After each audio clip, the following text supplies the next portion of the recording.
Halo guys, di sini sekarang ada head unit. Ini adalah head unit Mirai MR9068. Dan pada video kali ini saya akan melakukan backup file firmware dari head unit ini. Dan untuk data-data foto yang perlu dipersiapkan yaitu yang pertama mulai dari foto kardusnya. Itu kardusnya difoto dari berbagai sisi. Dan perlu saya ingatkan, dan sudah sering saya ingatkan, bahwa kardus head unit itu wajib disimpan dan difoto dari berbagai sisi. Ini pemberitahuan khusus untuk semua pemilik head unit. Dan selanjutnya menuju ke head unitnya. Ini head unitnya difoto full dari depan, kondisi mati seperti ini. Dan difoto full juga bagian belakangnya. Dan untuk head unit ini desain tampilannya, soket-soketnya sama persis seperti head unit Android. Namun sebenarnya ini bukan head unit Android. Dan selanjutnya difoto juga untuk modelnya. Nah, ini dia model head unit atau tipenya. Dan selanjutnya difoto mainboardnya. Mainboardnya difoto full bolak-balik. Selanjutnya difoto kode buat mainboardnya, lalu difoto IC CPU-nya bila memungkinkan, dan difoto IC memorinya. Lalu difoto untuk model panel bila memungkinkan, bila bisa difoto, dan selanjutnya difoto IC touchscreen terlihat kodenya. Kurang lebih itu data-data yang perlu difoto. Dan selanjutnya untuk head unitnya ini akan saya bongkar dulu, saya keluarkan dulu mesinnya atau mainboardnya. Ini sudah saya buka mainboardnya, dan ini saya keluarkan dulu.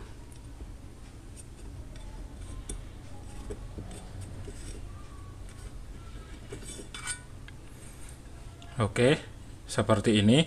Ini mainboardnya difoto full depan dan belakang. Selanjutnya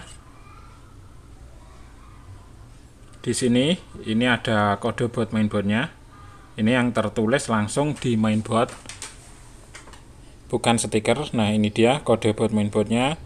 Ini perlu difoto, dan stikernya ini juga difoto sekalian sebagai data pelengkap.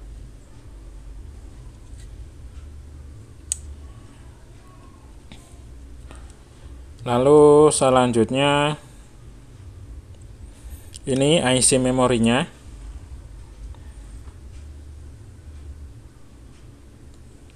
Nah, ini dia, ini IC memorinya difoto terlihat kodenya. Selanjutnya menuju ke IC CPU-nya. Nah, ini dia, ini IC CPU-nya. Ini difoto bila memungkinkan. Artinya bila bisa melepas lemnya ini bisa difoto, bisa melepas dengan aman, dan nanti juga dipasang kembali dengan aman, maka bisa difoto.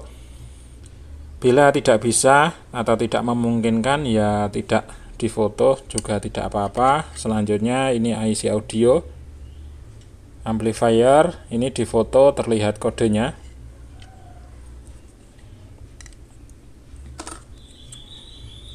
Selanjutnya di sini ini ada IC display. Ini juga difoto bila memungkinkan. Artinya ini ada pendingin, apabila bisa melepas dengan aman dan nanti dipasang kembali dengan aman juga. Selanjutnya di sini ada IC wireless untuk Bluetooth. IC wireless ini juga difoto terlihat kodenya, diusahakan seperti itu. Dan selanjutnya menuju ke layar. Di sini ini ada IC touchscreen. Nah, ini dia Ini IC touchscreen, ini juga difoto, terlihat kode IC-nya.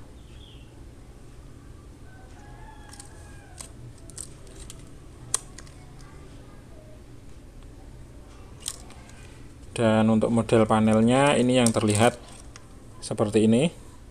Nah, ini difoto, tulisan ini putih ini.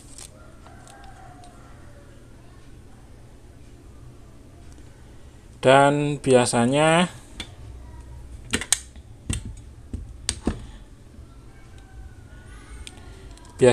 ini di plat besi ini, belakang layar ini, biasanya di area sini, di pojok antara pojok sini ataupun daerah sini atau di sini atau di sini, biasanya ada stiker putih model panel. Nah, itu kalau bisa difoto ya difoto. Kalau ini kebetulan tertutup, tidak bisa difoto, jadi tidak perlu difoto. Oke, itu data foto yang perlu disiapkan sebagai informasi. Dan selanjutnya menuju ke tampilan layar, tadi lupa. Menuju ke tampilan layar ketika head unit dinyalakan itu difoto mulai dari radio, tampilan radio, lalu tampilan menu awal, lalu difoto juga untuk head unit bila ada menu 1, menu 2, itu difoto semuanya saja. Lalu difoto sistem info. Sistem info itu letaknya ada di pengaturan, itu juga perlu wajib difoto. Oke, itu yang perlu difoto-foto untuk data. Dan selanjutnya untuk IC memorinya ini akan saya lepas dulu. Ini IC memorinya.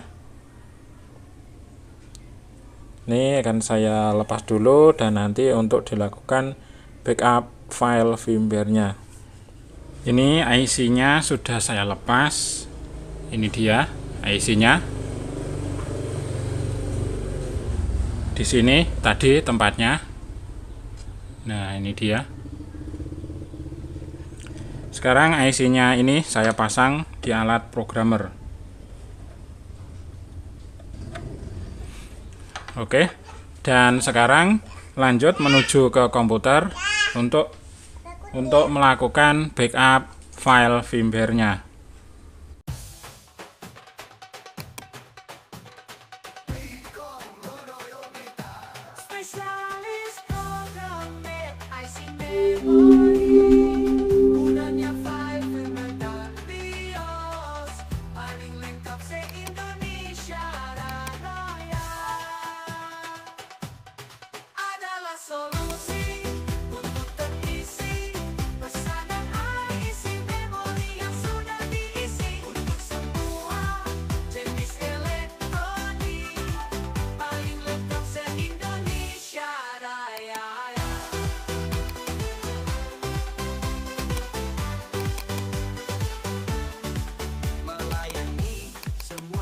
Jenis elektronik dengan totalitas yang tinggi, memenuhi kebutuhan teknisi.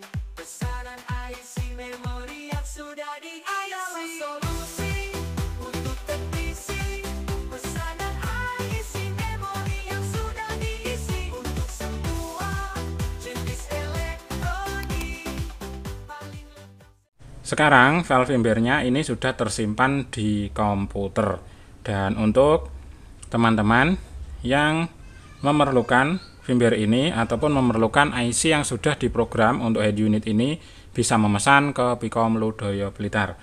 Karena memang sangat jarang sekali teknisi head unit yang bisa melakukan programmer terhadap IC memorinya.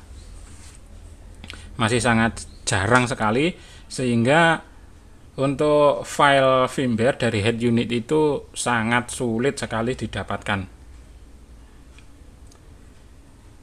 Mudah-mudahan video ini bisa bermanfaat. Ayo terus bantu dukung channel ini, channel YouTube Pikom Ludoyo Blitar, dengan cara klik like, subscribe, comment, and share.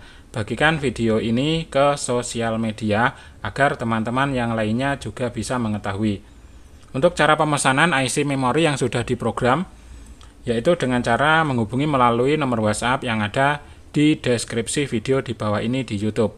Dan untuk syarat pemesanannya adalah harus sudah subscribe channel YouTube Pikom Ludoyo Blitar dan aktifkan lonceng notifikasinya. Mengapa harus subscribe dulu? Sebab kami hanya melayani subscriber saja. Jadi untuk yang belum subscribe silahkan di subscribe dulu. Sekian, terima kasih. Thank you.